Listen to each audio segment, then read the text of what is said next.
This is what it's like to be behind the wheel of one of the fastest cars in the world. I mean, it's very purposeful, very stripped out, incredibly lightweight. There's an indicator. Those shoes aren't particularly fat, but I wouldn't be able to drive this car with those shoes on. I'd have to have some proper dancing shoes, as it were. And it is ultra snug and mildly intimidating, if I'm honest with you. If he comes in now and he's like, do you know what, I think we can do a run, you've still got a window. Not today, no. So we've got to recharge. So we have to recharge the battery, cool the car down, this and is prep it it. now. This is our game. Yeah. This is our lap. Bloody hell, mate. This is happening. Yeah. Right now.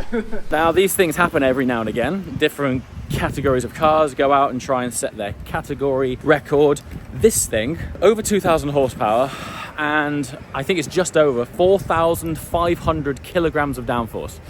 You heard that right. 4,500 kilograms of downforce. When I said I woke up nervous for someone else this morning, it's obviously a big deal when you're on the ragged edge of any car. But when you're on the ragged edge of that level of downforce, on slicks, on a track that is appropriately nicknamed the Green Hell, you can feel the stress and the anticipation and the energy of the Lotus team. To achieve this is not a cheap job, and it's all about this car here. So underneath this is the chassis, the tub that is underneath the Evija X. Most panels are sort of soft. You can see super thin skin. Yeah, everything is just soft. It's so thin. We're slightly wider on the chassis, different suspension. The panels, you can see they're like a single skin. Oh wow! So they're like, okay, ultra thin, super lightweight. I think that's about like 3 kilograms. Wow. So, or, you know, less. It's fine. So they've invited me to have a sit in the car. That is a serious environment, isn't it? It is, yeah. This is tailor-made to Dirk, you know, so it's especially crafted to hit the seat position he likes. Probably you're similar in terms of physique, so probably it's how he sits. I mean, talk about focused cockpit. Yeah, this is very sweet. Just unreal. We're trying to give him just the minimal amount of functionality, so he's concentrating on everything. So everything's obviously on the wheel like a normal race car. And then we've just got a small dash to the right hand side, basic for alarms and other kind of pertinent information. But Is he able to communicate back to you mid-drive? No. He's not? Wow, okay. no pit car radio. Okay. So only if he goes to stop. There is a radio in there, but it's a hand-held radio. Right, okay. So imagine ultimately this is controlling 2,000 horsepower and over 4,500 kilograms of downforce. Needless to say, no joke. Yeah, so this is how he drives. Nobody else has driven the car at pace other than Dirk. Wow. Yeah. So this is his. This is where he is. That's really interesting. Yeah. It's actually quite bunched up. Actually. Yeah, I could get it. No, that's pretty wild. I mean, when you have a helmet on as well. Legs are short. Yeah, so it's quite bunched up. But his legs too are actually quite bunched. That's interesting. This is Dirk's fixed position for him, and it's fascinating to see how he drives. So here's the radio, which he can't use obviously while he's driving. I think that's if he needs to make a call on the other side of the race circuit. Whew, snug in there, super snug. I mean, it's even stationary. It's quite an intimidating environment. You know, it's. I mean, we're going to go down the back straight area at 350k, and that's where we're limited to. So we intentionally don't go faster than that, although the car's capable of more than that. You know, and he's sitting on limits, so down that back straight, for 25 seconds. Quite serious. If you watch the onboard video, you'll see quite a really change of speed. We are at a location on the ring called T13, which isn't to be confused with Turn 13. Weirdly, I think this grandstand is like, I don't know if it's referred to as T13 or Tier 13. I don't know, but the grandstand area is T13.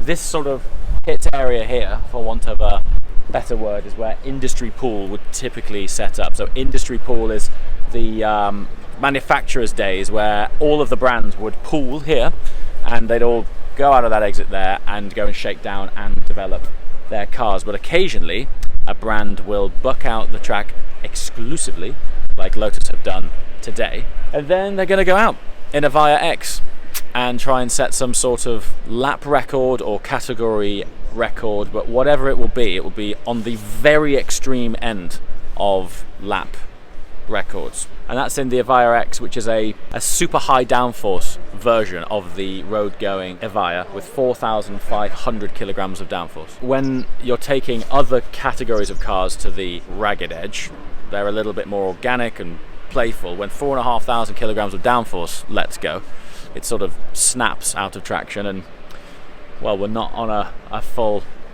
Grand Prix circuit. Dirk's flying through the woods at what will be, without exception, the top 5 fastest speeds that any human has driven on this stretch of tarmac. Today's a really big day. Braking points. I mean, obviously with that much aero, but are you approaching the corner faster? A lot faster. So does that mean you're braking earlier, or with you having so much downforce you can still brake fairly late? A lot earlier, like, I mean, there's a point, I did hit 350 kph just approaching, which is 100 kph faster than a GT3. So this is like such a big difference. It's wild. And so I have to live with my feel. So my body language tells me you have to brake now. Okay. Because you don't get so many laps. Yes. Like basically, you're tuning the car, you have a few laps, and then you have to just puzzle it together. Sure.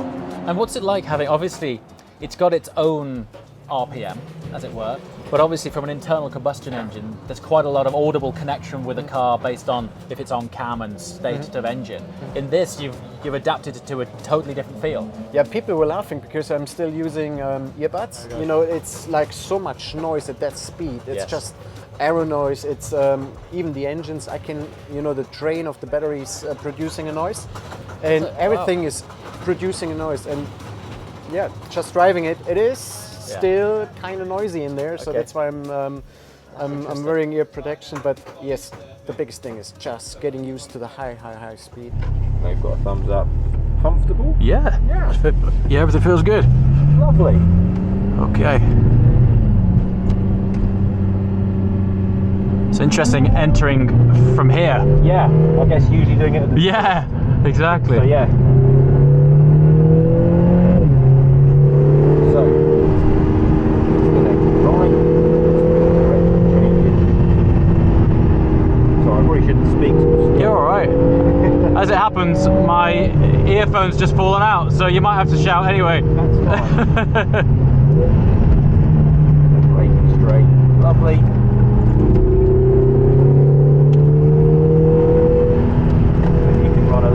Curve on the right if you want.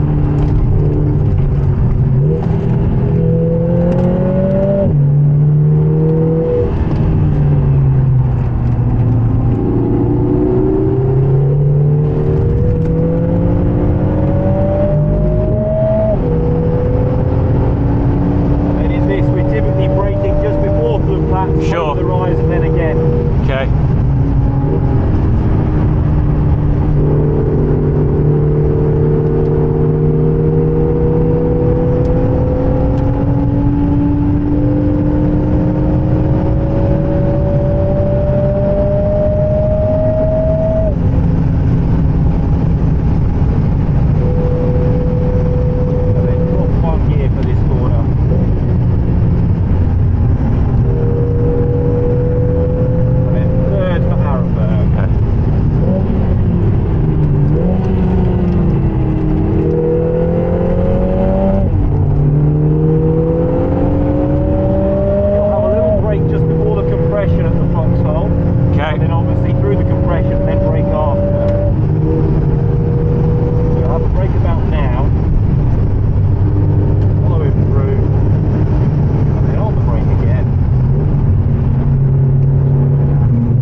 Giving me the third when I'm pulling it sometimes. I'm maybe getting on it a bit early. Quite sure. Yeah. So you won't let you come down the box.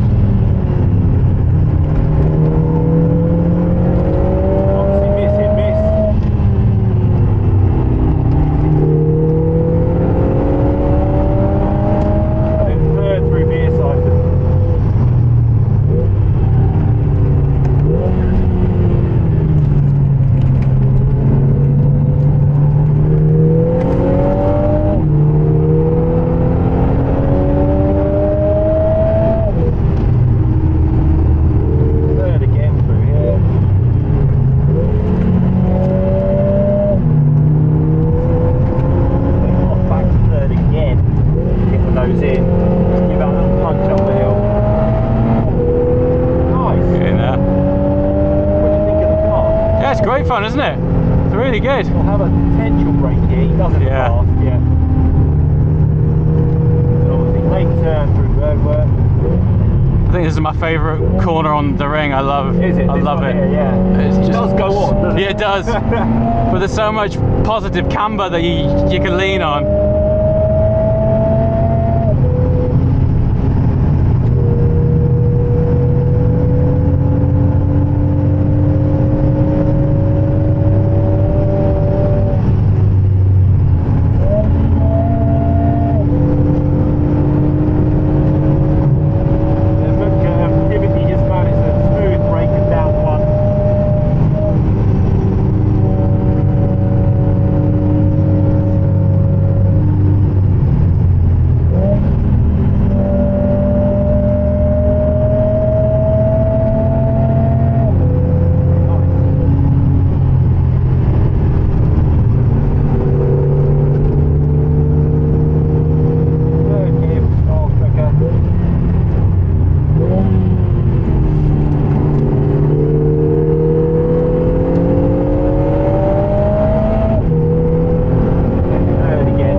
Not giving it to me.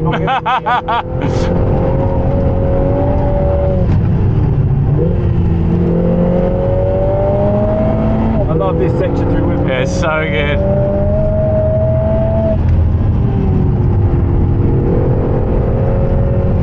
You'll need to lean a bit. Yeah, good. Take it good. I like it. Fine, direct set on next time. Still, yeah, I'm still not giving me that third. I'll have to ride its torque, I think.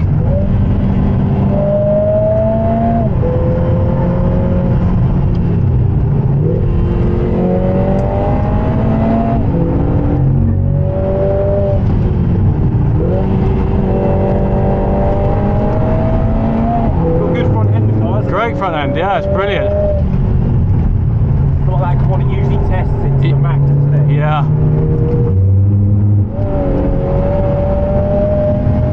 And then he'll brake before and after this. Yeah. So he'll have a brake now.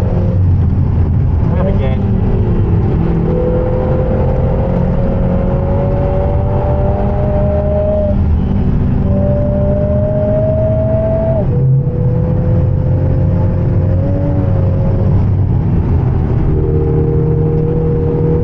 Good yeses.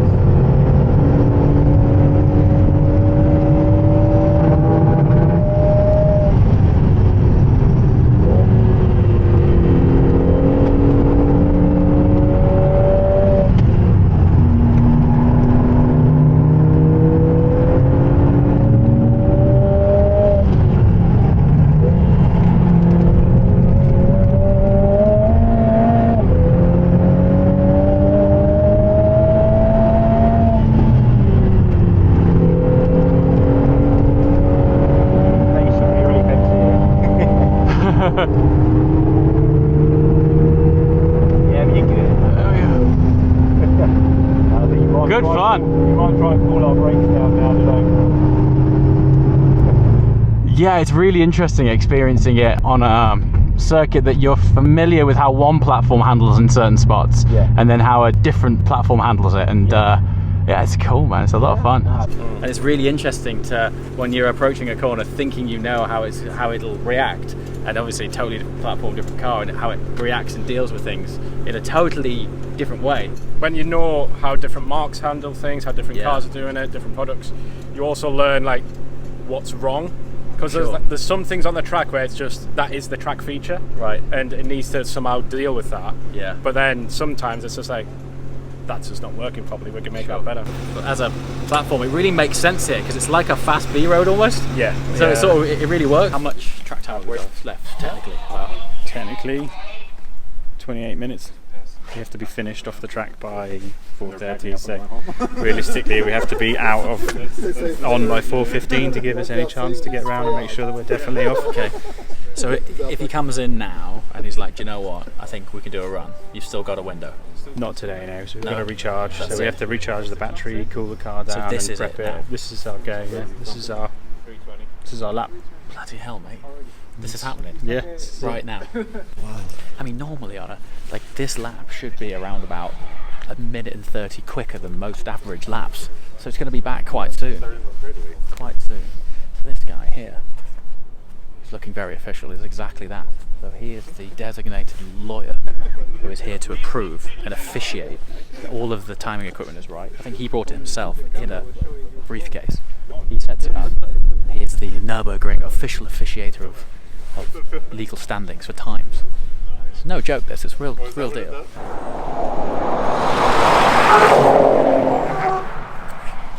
As a spot of context, there's an Emira being driven 10/10 behind this car. So this will give you an idea as to how fast that car's just done that lap. To give you an idea of how much further behind the Emira was, we just stopped filming because we were sick of waiting. At least 2 minutes. It's like just absurd difference in speed. But for me, the most fascinating thing is being there and seeing it, and the effort and the engineering and the commitment that goes into something that, from the outset, when people watch it on YouTube, some really good driver going around the track very fast, well, that's good. But for me, I want to share just what goes into this, like the realities of the severity of the undertaking of such a task is not something to be overlooked, and the results get shared quite often and everyone, cheers, haven't we done a good job? But actually, haven't you done a good job? Because the involvement and commitment and investment and trials and tribulations are relentless. So good to be here and share that, so that the next time anyone watches an onboard lap, they have an appreciation of what's in it. So we're not finished yet. Back next Friday.